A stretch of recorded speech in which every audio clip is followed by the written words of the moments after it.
sur la longueur totale de nos molécules d'ADN. Ça pousse au respect. Moi, je donne toujours cette notion, cette image à mes étudiants au champ collant. Qu'est-ce qu'on dit? Allah subhanallah. Allah subhanallah. Donc, maintenant, on va voir que dans une cellule, on revient vers notre cellule, on a une longueur totale de 2 mètres.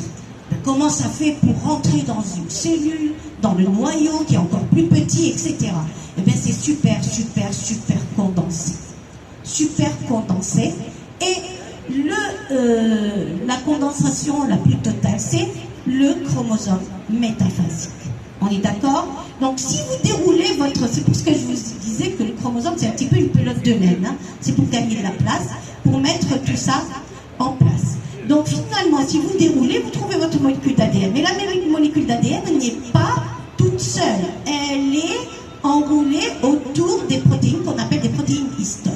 Alors, on pensait qu'avant l'avènement de l'épigénétique, on pensait que les protéines histones avaient juste un rôle structural, c'est-à-dire donner de la structure à notre fameux chromosome. Finalement, avec l'avènement de l'épigénétique, parce que l'épigénétique, c'est une science qui est relativement jeune, hein, c'est très jeune par rapport aux autres sciences, eh bien, on a découvert que les protéines histones ont également un rôle fonctionnel.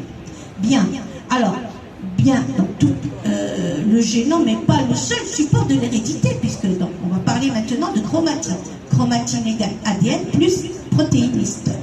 Donc, le génome humain a été total séquencé, c'était en 2003. Hein. Donc, ils ont appelé ce projet Apollo de la biologie, de nombreuses questions qui restent en suspens. Alors, pourquoi les vrais jumeaux qui ont le même patrimoine génétique peuvent-ils développer des maladies différentes à l'âge adulte? Hein? Donc, je pense que chacun d'entre vous connaît une paire de jumeaux, et bien, des vrais jumeaux, hein, eh bien, ils ne développent pas les mêmes maladies.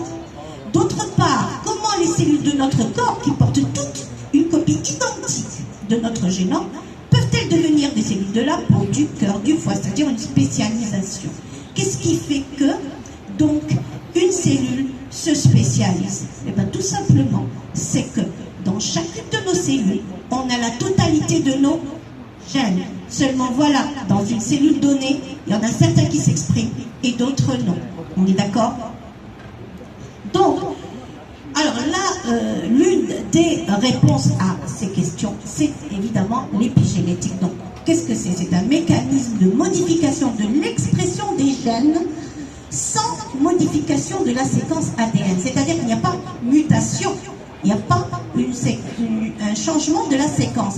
Mais il y a un changement de la régulation de l'expression des gènes.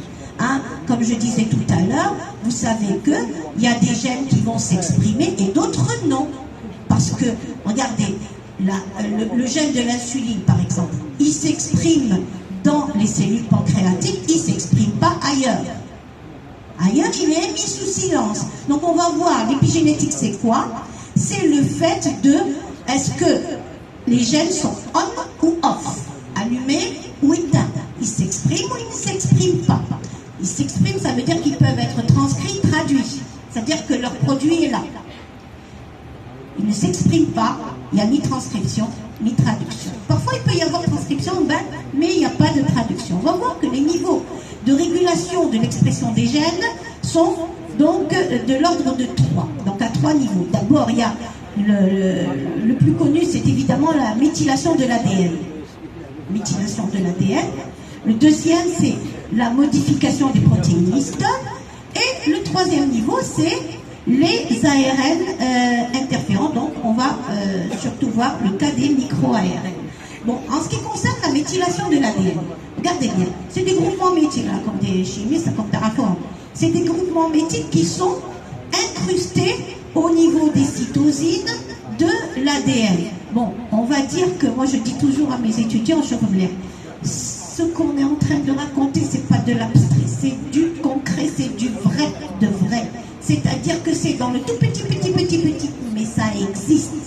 Alors regardez bien, quand un gène est hyper méthylé, il il comprend beaucoup de groupements métis que vous avez en rouge là, eh bien,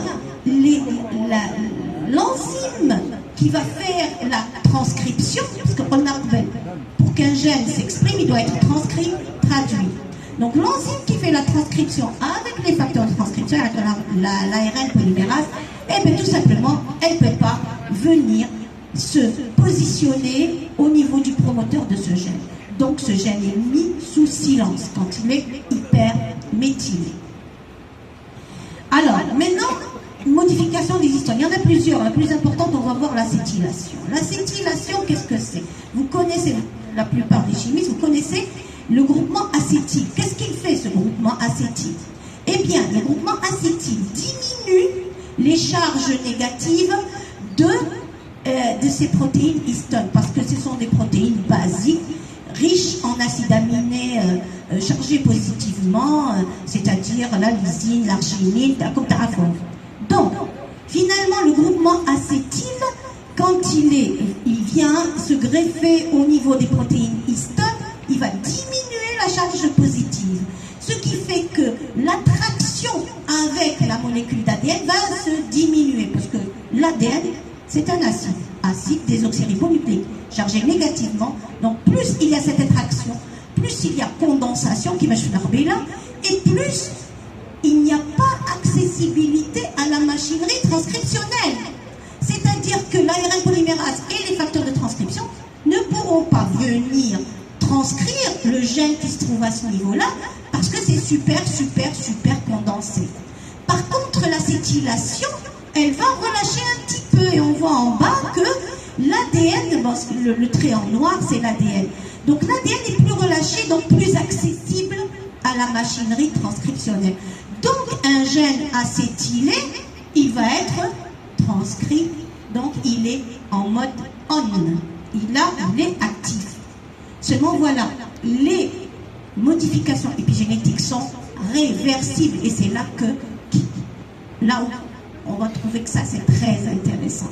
Ce qui veut dire que maintenant, on peut passer de l'état à l'autre grâce à des enzymes. Alors, qui c'est l'enzyme qui va donc faire l'acétylation? Et on a HAT, histone acétyltransférase. Et vous avez sa copine qui fait le contraire.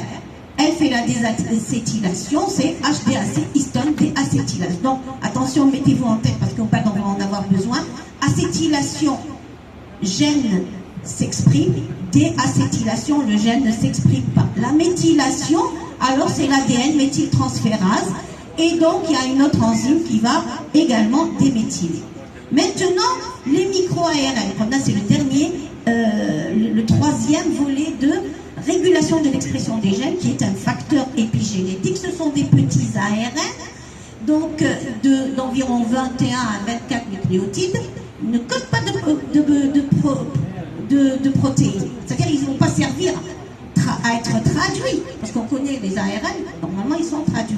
Mais au contraire, c'est des agents qui vont bloquer la traduction d'autres ARN messagers. Donc, l'essentiel, c'est-à-dire que le produit n'existe pas. Donc, on est là, on a 3 niveaux. Donc, je vous conseille d'aller voir un très beau poster fait par nos étudiants sur les micro-ARN.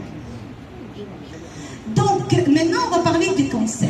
Alors, les connaissances sur la physiopathologie des cancers ont fortement progressé ces dernières années. Elles ont permis d'identifier des mécanismes importants d'anomalies génétiques et surtout épigénétiques touchant les gènes impliqués dans le développement tumoral. Donc, maintenant, on va voir quels sont les gènes qui sont impliqués dans le développement tumoral. On en a 2 types, de grands types. On a les oncogènes et les gènes suppresseurs de tumeurs. Alors, les oncogènes, ce sont les méchants, et les autres, c'est les gentils. C'est-à-dire les méchants, c'est-à-dire ceux qui codent des facteurs de croissance, des récepteurs aux facteurs de croissance, tout ce qui va transmettre au noyau un signal mitotique, c'est-à-dire prolifératif. Par contre, les gènes suppresseurs de tumeurs, eh bien, ils codent des molécules qui vont au contraire bloquer donc la transmission de ce signal. Bien.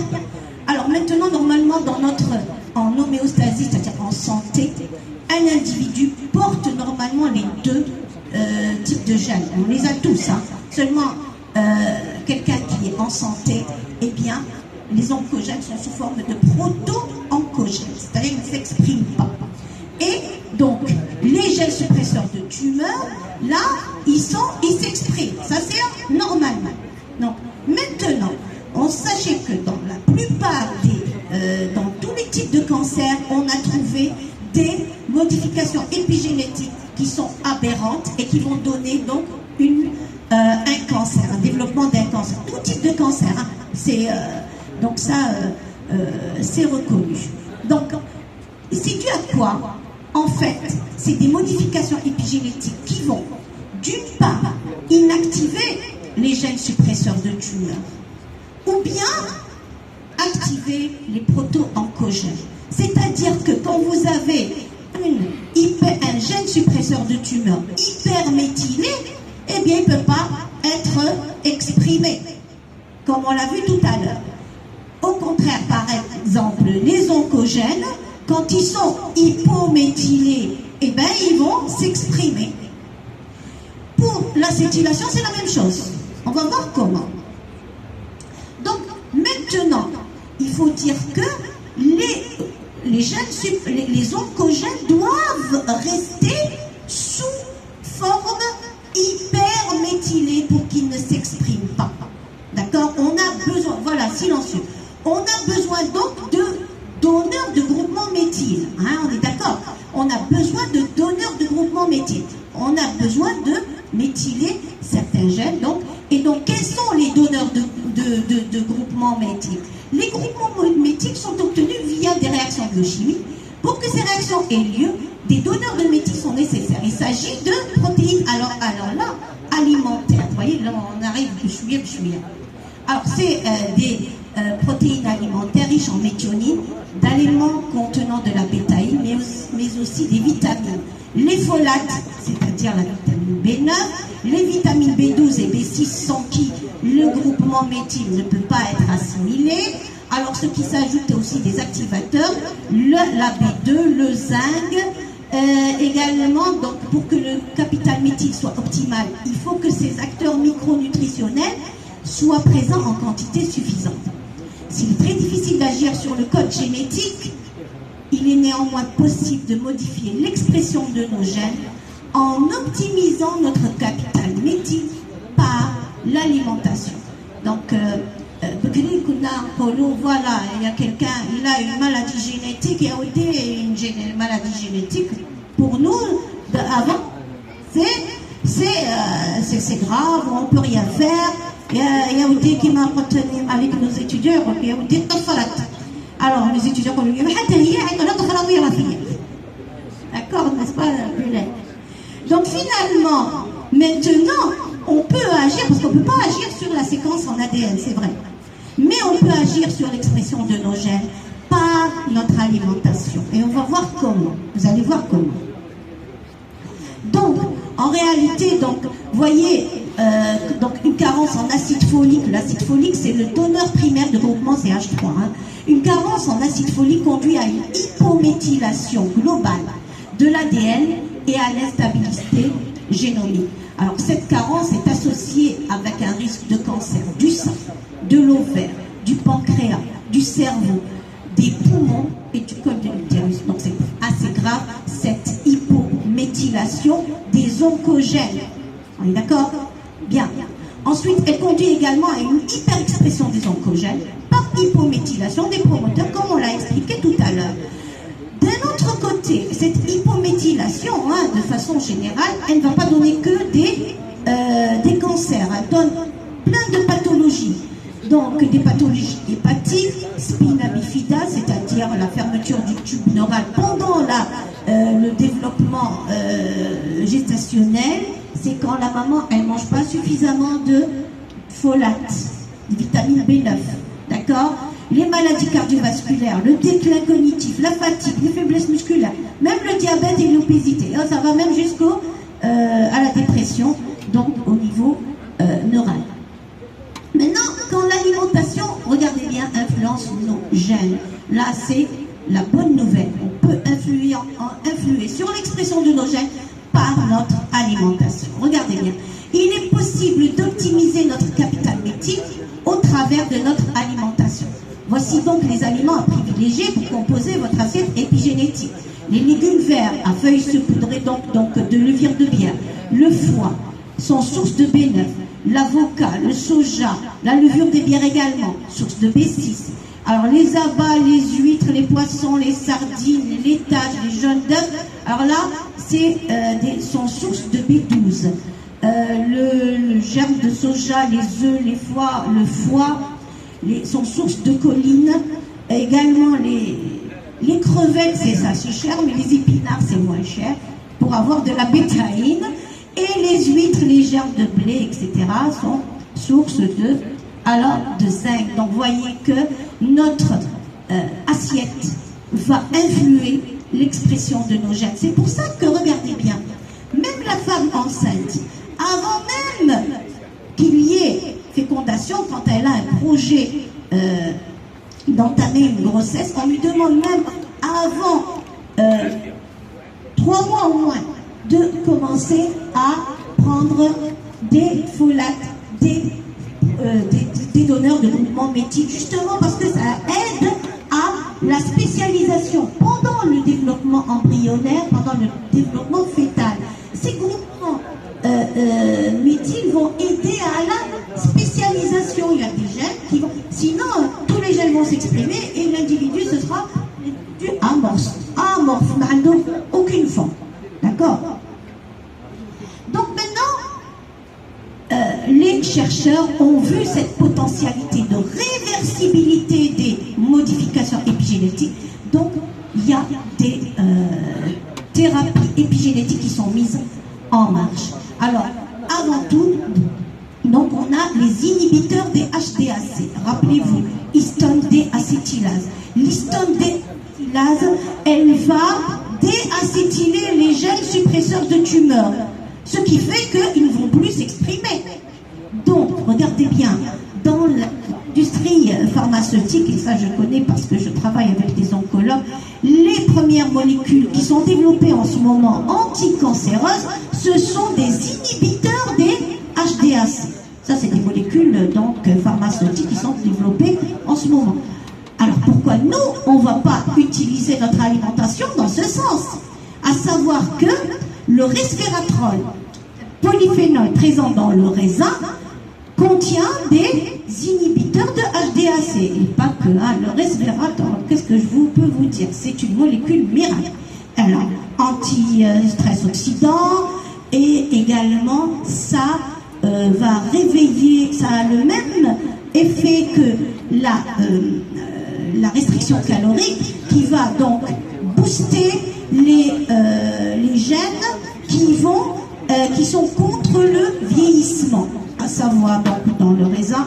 Et je vous fais remarquer que c'est pas pour rien, d'accord? Le romarin, la curcumine, on en a parlé une fois aussi sur la curcumine, également elle possède des inhibiteurs des HDAC. Et alors les acides gras à chaîne courte, d'où ils viennent? Ils viennent également de notre alimentation. Quand l'individu donc ingère des fibres alimentaires, notre microbiote présent dans nos intestins va, après fermentation de ces fibres, va nous fabriquer justement des acides gras à chaîne courte qui sont donc des inhibiteurs des HDAC. Et je profite également pour faire de la publicité pour nos étudiants. Ils ont fait un poster sur le microbiote. Donc, tableau récapitulatif. Alors, voyez ici, on a les agents, la source et le mécanisme d'action. Par exemple, dans les B, on trouve un agent qui s'appelle acide élagique. Et donc celui-là, il a une action inhibitrice des ADN méthyltransférase. On est d'accord? L'acide folique qui se trouve dans les légumes verts foncés, donc allez-y, c'est un donneur de groupement méthyle. L'allylmercaptone qu'on trouve dans l'ail, également c'est un inhibiteur des HDAC. Alors moi j'ai fait ce tableau sur la base, avec mes co-auteurs, sur la base d'études. Donc ça veut dire que ce sont des études publiées, des articles. Donc j'ai fait une petite synthèse et on a fait donc un récapitulatif sur le rôle épigénétique de chacun de ces nutriments. Alors, donc là pour vous dire qu'on peut agir sur l'expression de nos gènes. L'un des exemples les plus frappants, c'est celui de la méthylation de la cytosine, donc la gelée royale, qui est l'aliment chez les abeilles. Regardez bien, la larve d'abeille, regardez bien, nourrie 21 jours avec de la gelée royale, donne une reine féconde et qui vit 3 à 5 ans. La larve de la même, avec le même génome, c'est important, qui est nourrie 3 jours par de la gelée royale et 18 jours par du miel et du pollen, donne une ouvrière stérile qui vit quelques semaines. Donc regardez bien, le phénotype est totalement différent. Et pourtant, ce sont deux individus qui portent le même génome. Il y a juste que, regardez bien, on a démontré que la gelée royale inhibe l'enzyme l'ADN méthyltransférase. L'ADN méthyltransférase, elle est inhibée, elle laisse donc s'exprimer d'autres gènes, dans l'ordre de 220 gènes chez l'abeille, qui fait que l'abeille, elle va être reine, et l'autre, comme il n'y a pas d'inhibition de l'ADN méthyltransférase par la gelée royale suffisamment longtemps, ça va donner une ouvrière qui ont donc des fonctions totalement différentes. Alors justement pour vous dire que les chercheurs ont fait une expérience. Ils ont pris des larves d'abeilles et ils les ont nourries exclusivement dans une ruche, et nourries exclusivement avec de la gelée royale. Eh bien, sachez que toutes les larves se sont développées en reines. Ce qui veut dire qu'ils ont joué sur l'expression des gènes de ces larves-là. Donc là, vous voyez qu'on peut jouer sur notre génome. C'était impensable. Moi-même, je disais que c'était impensable. On est d'accord? Donc, là, en conclusion, l'altération des modifications épigénétiques représente un autre mécanisme donc, qui joue un rôle important au cours de la carcinogénèse. Alors là, la bonne nouvelle, c'est la réversibilité. Alors, la réversibilité de ces altérations par des agents diététiques ouvre de nouvelles approches préventives et thérapeutiques des cancers. Et merci pour votre attention.